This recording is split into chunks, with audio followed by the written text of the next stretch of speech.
Hai sahabat, senang Anda sudah menonton video-video saya yang saya tayangkan lewat channel YouTube saya. Saya percaya Anda sudah like, Anda sudah subscribe, sehingga setiap kali saya menayangkan video-video saya yang baru, Anda pasti tidak akan pernah ketinggalan. Jika Anda merasa diberkati lewat video-video saya, maka dengan kerendahan hati saya memohon, berkenanlah Anda share juga kepada keluarga-keluarga yang lain agar mereka juga mendapat berkat yang sama. Sengaja video-video saya isi dengan pelajaran-pelajaran Alkitab yang akan menjadi berkat bagi setiap keluarga yang mengikutinya. Mereka akan berhasil mengajar mendidik anak-anaknya menuju kepada kesuksesan, kebahagiaan, dan keselamatan yang Tuhan sudah siapkan. Oleh karena itu, jangan pernah tinggalkan video-video saya. Ikuti terus lewat channel YouTube Roni Suwono. Shalom.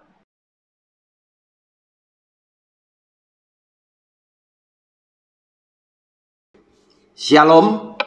Jumpa kembali dengan channel pribadi saya lewat program Sabar Selidiki Alkitab bersama Roni Suwono. Saudara, kita melanjutkan pelajaran berseri dengan judul Orang Kristen Harus Tahu.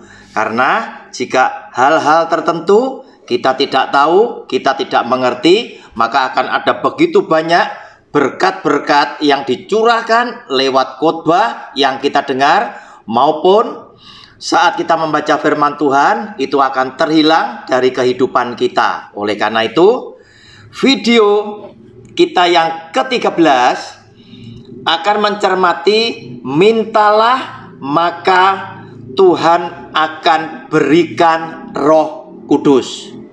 Saudara, persiapkan lebih dulu alat tulis Bapak Ibu sekalian. Persiapkan juga Alkitabnya. Kita akan membaca lebih dulu firman Tuhan dari Lukas pasal yang ke-9, Lukas pasal yang ke-11, ayat 9 sampai dengan yang ke-13. Demikian bunyi firman-Nya. Lukas 11 ayat 9 sampai 13. Oleh karena itu, aku berkata kepadamu, mintalah maka akan diberikan kepadamu. Carilah, maka kamu akan mendapat. Ketuklah, maka pintu akan dibukakan bagimu. Karena setiap orang yang meminta, menerima. Dan setiap orang yang mencari, mendapat. Dan setiap orang yang mengetok, baginya pintu dibukakan. Bapa manakah di antara kamu, jika anaknya minta ikan daripadanya, akan memberikan ular kepada anaknya itu ganti ikan? Atau jika ia minta telur, akan memberikan kepadanya kalajengking? Jadi jika kamu yang jahat tahu memberi pemberian yang baik kepada anak-anakmu, apalagi Bapamu yang di sorga, Ia akan memberikan Roh Kudus kepada mereka yang meminta kepadanya.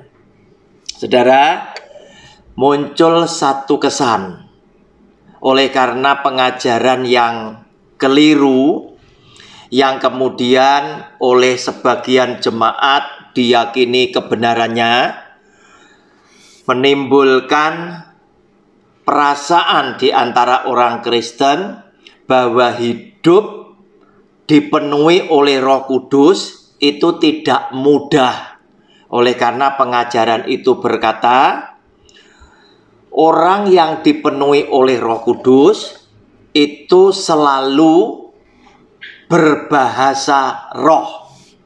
Nah, saudara, mengakibatkan ada begitu banyak orang-orang berlomba-lomba karena mereka mengerti bahwa Roh Kudus begitu penting artinya di dalam kehidupan setiap pribadi kita. Maka ada banyak orang yang ingin mendapatkan bahasa roh tersebut. Padahal sesungguhnya yang dia cari adalah Roh Kudus, bukan bahasa roh sebagai salah satu dari karunia Roh Kudus. Bukan itu. Kita itu mencari Roh Kudus, bukan bahasa rohnya. Oleh sebab bahasa roh yang menjadi bagian daripada salah satu karunia Roh Kudus bisa saja ada di saudara, tidak ada di saya. Bisa saja ada di saya, tidak ada di saudari itu, ibu itu. Oleh karena Tuhan akan memberikan karunia-karunia kepada seseorang, setiap kita sesuai dengan kasih karunia Tuhan, sesuai dengan apa yang dipandang Tuhan baik untuk diberikan kepada saudara. Oleh karena di dalam hidup saudara, di dalam pelayanan saudara, saudara memerlukan bahasa roh. Oleh karena itu Tuhan karuniakan. Tetapi jika Tuhan memandang itu tidak penting di dalam kehidupan saudara, Dia juga tidak akan berikan. Oleh karena itu saudara, jangan salah menafsirkannya, bahwa Anda dan saya sesungguhnya ketika kita mengaku bahwa Yesus adalah Tuhan dan Juru Selamat kita pribadi, dan kita menerima baptisan di dalam nama Bapa dan Anak dan Roh Kudus, sesungguhnya Roh Kudus itu sudah ada di dalam kehidupan saudara dan saya. Oleh karena memang Roh Kudus dijanjikan oleh Tuhan Yesus untuk menyertai hidup saudara dan saya sebagai anak-anak Tuhan. Nah saudara, lewat bacaan kali ini kita sudah mendapatkan kejelasan khususnya di ayat ke-13 dari Lukas pasal 11 tadi yang berkata demikian. Jadi jika kamu yang jahat tahu memberi pemberian yang baik kepada anak-anakmu, apalagi Bapakku yang di sorga, Ia akan memberikan Roh Kudus kepada mereka yang meminta kepadanya. Artinya firman Tuhan ini ingin menyampaikan kepada saudara dan saya untuk mendapatkan Roh Kudus bukan sesuatu yang sulit. Ketika Anda datang meminta, maka Dia akan berikan Roh Kudus kepada saudara dan saya. Oleh karena Yesus yang adalah Tuhan pun ingin menggenapi apa yang Dia pernah katakan, bahwa Roh Kudus akan diberikan kepada saudara dan saya untuk menyertai kita, menolong kita, dan memimpin kita ke dalam seluruh kebenaran. Saudara, kita lihat sekarang dalam Yohanes pasal 14 apa yang pernah dijanjikan oleh Tuhan Yesus. Yohanes pasal 14 ayatnya yang ke-26. Judul bacaannya Yesus menjanjikan penghibur. Saudara, ayat 26. Tetapi penghibur, yaitu Roh Kudus, yang akan diutus oleh Bapa dalam namaku, Dialah yang akan mengajarkan segala sesuatu kepadamu dan akan mengingatkan kamu akan semua yang telah kukatakan kepadamu. Jadi Roh Kudus sebagai pribadi yang ketiga dari Tritunggal Allah memang telah dijanjikan oleh Tuhan Yesus. Terus kemudian dikatakan jelas di sini, yaitu Roh Kudus yang akan diutus oleh Bapa dalam namaku.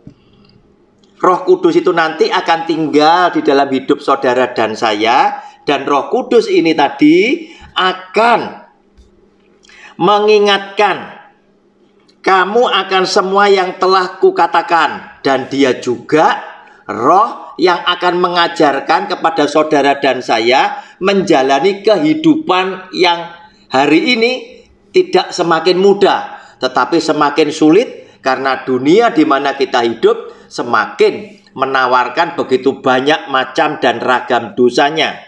Oleh karena itu, Roh Kudus itu perlu kita miliki.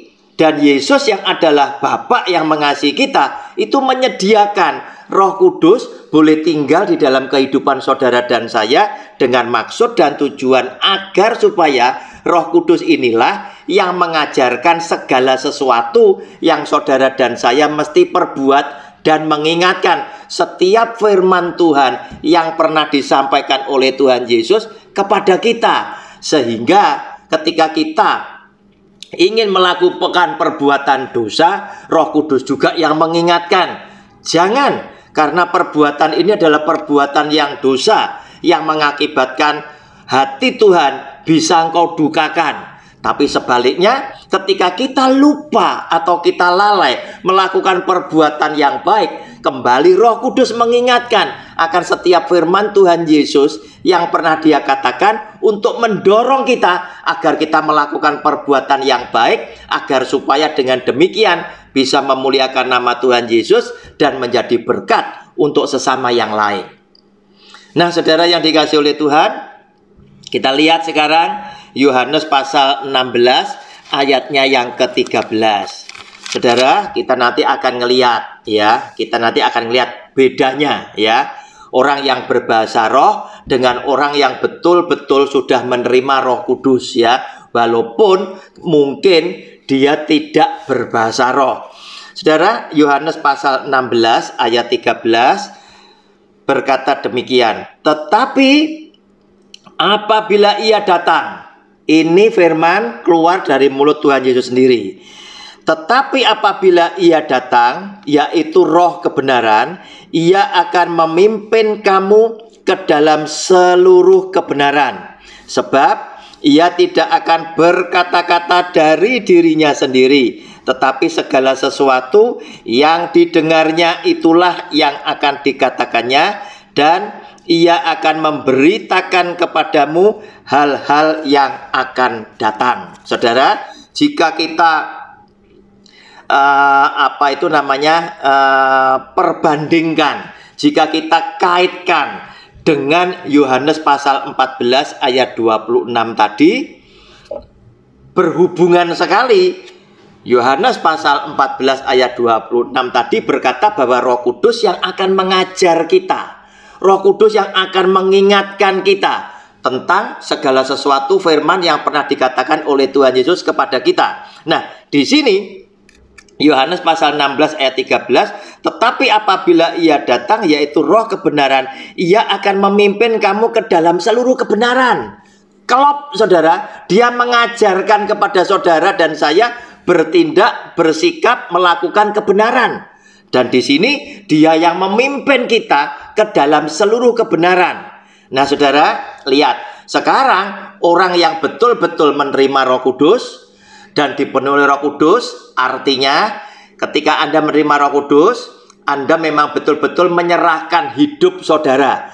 Hati dan pikiran saudara Anda serahkan kepada Dia. Tuhan, di dalam nama Tuhan Yesus, di dalam persekutuannya dengan Allah Roh Kudus, silahkan Tuhan menjadi Tuan dan Tuhan di dalam hidupku, sehingga Roh Kudus akan berkarya secara bebas, secara leluasa di dalam kehidupan kita. Maka kita akan dipimpin oleh Dia ke dalam seluruh kebenaran, ke dalam seluruh kebenaran.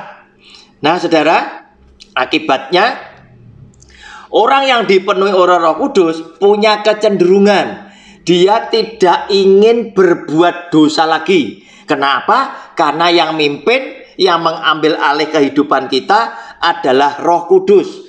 Roh Kudus berkuasa atas hidup kita karena kita menyerahkan kehidupan kita di dalam pimpinan Dia. Roh Kudus bukan sekedar sebagai tamu, tetapi Roh Kudus sebagai Tuan dan Tuhan di dalam kehidupan kita. Sehingga oleh karena Dia pimpin kita, walaupun Anda tidak berbahasa roh, karena Anda tidak dikaruniai oleh Roh Kudus dengan salah satu karunia-Nya yaitu berbahasa roh, tetapi Anda akan menunjukkan hidup yang benar, hidup yang berkenan di hati Tuhan, yang di dalam kehidupan saudara senantiasa Anda menjadi berkat untuk orang lain. Nah, sekarang kita lihat Kenyataan yang ada di masyarakat kehidupan orang Kristiani, kita banyak ngelihat begitu banyak orang dengan bahasa roh mereka. Nah, namun kita ngelihat kehidupan mereka sendiri seringkali mengecewakan kita. Mereka tidak hidup baik, tidak hidup benar. Dengan istrinya, dengan anak-anaknya, dengan saudaranya belum tentu mencerminkan bahwa dia adalah seorang Kristiani yang benar. Sehingga kita patut berpikir, jangan-jangan Roh Kudus yang dia utarakan, yang dia ucapkan adalah palsu. Bukan karunia Roh Kudus yang daripada Roh Kudus sendiri. Tetapi oleh karena dorongan-dorongan tertentu, ajaran-ajaran tertentu, sehingga mulai banyak jemaat yang berpikir, jika aku tidak bisa berbahasa roh, terkesan sekali aku punya iman tidak cukup tinggi. Sehingga demi mengejar hal seperti itu, mulai banyak orang yang merindukan berbahasa roh. Baik dibutuhkan di dalam pelayanannya, di dalam hidupnya atau tidak, yang penting aku harus bisa berbahasa roh.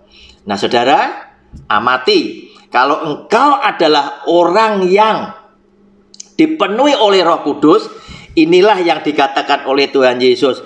Roh Kudus akan memimpin kamu ke dalam seluruh kebenaran, sebab ia tidak akan berkata-kata dari dirinya sendiri, tetapi segala sesuatu yang didengarnya, itulah yang akan dikatakannya. Sama dengan Yohanes pasal 14 ayat 26 tadi, bahwa dia di samping mengajar saudara dan saya, dia juga Roh Kudus akan mengingatkan semua kata-kata, semua firman yang pernah diucapkan oleh Tuhan Yesus kepada saudara dan saya. Kelop di sini. Nah, orang yang dipenuhi oleh Roh Kudus sudah pasti, saudara, walaupun dia tidak dikaruniai dengan karunia bahasa roh, dia pasti akan tetap menunjukkan kehidupan yang baik, benar secara luar biasa. Dan di dalam hidup keluarganya, rumah tangganya senantiasa boleh menjadi berkat bagi banyak orang. Dan semua mata boleh menyaksikan di tengah-tengah hidup keluarga yang sedemikian itu tadi, orang menyaksikan ada Kristus yang hidup di tengah-tengah mereka. Karena Kristus juga yang akan dimuliakan oleh Roh Kudus. Nah, saudara, lihat apa yang dikatakan di sini. Tetapi segala sesuatu yang didengarnya itulah yang akan dikatakannya, dan ia akan memberitakan kepadamu hal-hal yang akan datang. Saudara, orang yang dikaruniai Roh Kudus, orang yang dipenuhi hidupnya oleh Roh Kudus, orang yang sudah menyerahkan hati dan pikiran dan hidupnya kepada Roh Kudus sebagai Tuhan dan Tuhan di dalam hidupnya, itu boleh menjadi sahabat kekasih Roh Kudus. Sehingga orang yang seperti ini adalah orang yang biasa diberitahu hal-hal yang akan datang, baik secara feeling, baik secara firasat, perasaannya dia, atau mungkin Tuhan bernubuat kepada orang tersebut mengenai peristiwa-peristiwa yang akan datang. Oleh karena apa? Engkau adalah bukan orang lain lagi, tetapi engkau adalah anak Tuhan yang mempersilahkan dia berkarya secara bebas di dalam hidupmu, memimpin engkau secara leluasa, dan dia boleh menjadi Tuhan dan Tuhan di dalam kehidupan saudara dan saya. Sehingga hal-hal yang akan datang, Tuhan lewat Roh Kudusnya suka berbicara kepada orang yang sedemikian ini tadi. Saudara, lihat ayat 14. Ia akan memuliakan aku.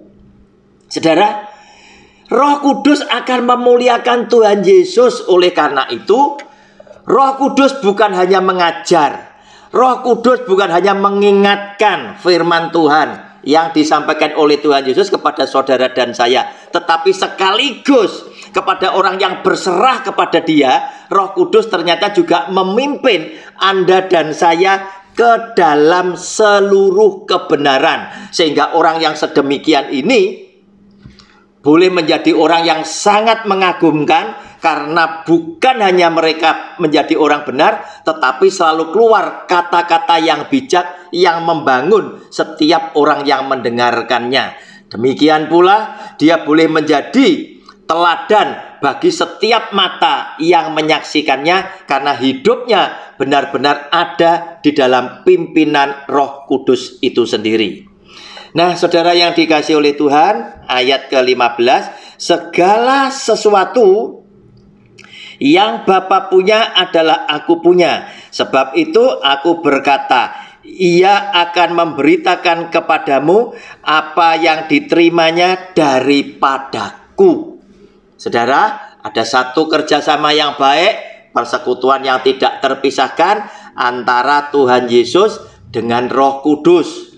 Yang intinya, Roh Kudus tidak akan berkata-kata dari dirinya sendiri, tetapi apa yang pernah dikatakan oleh Tuhan Yesus, itulah yang akan disampaikan kepada saudara dan saya. Sepertinya itu diulang lagi mengingatkan saudara dan saya, sehingga kita yang mengasihi kepada Tuhan Yesus akan melakukan firman Tuhan Yesus oleh karena Roh Kudus yang mengajar, yang mengingatkan, yang memimpin kita ke dalam seluruh kebenaran. Oleh karena itu, saudara, ketika saudara dan saya menyerahkan hidup kita dipimpin sepenuhnya, di mana Roh Kudus menjadi Tuan dan Tuhan di dalam kehidupan kita, kita akan dipimpin ke dalam seluruh kebenaran, sehingga sebagai anak-anak Allah, anak-anak Tuhan, kita bisa menjadi orang yang punya kecenderungan tidak melakukan dosa lagi. Sebab hidup kita semata-mata kita berserah kepada Dia, semata-mata kita menyerahkan kepada Dia, dan kita tahu Dia akan memimpin kita ke dalam seluruh kebenaran. Shalom, kita berjumpa di video yang akan datang. Haleluya, amin.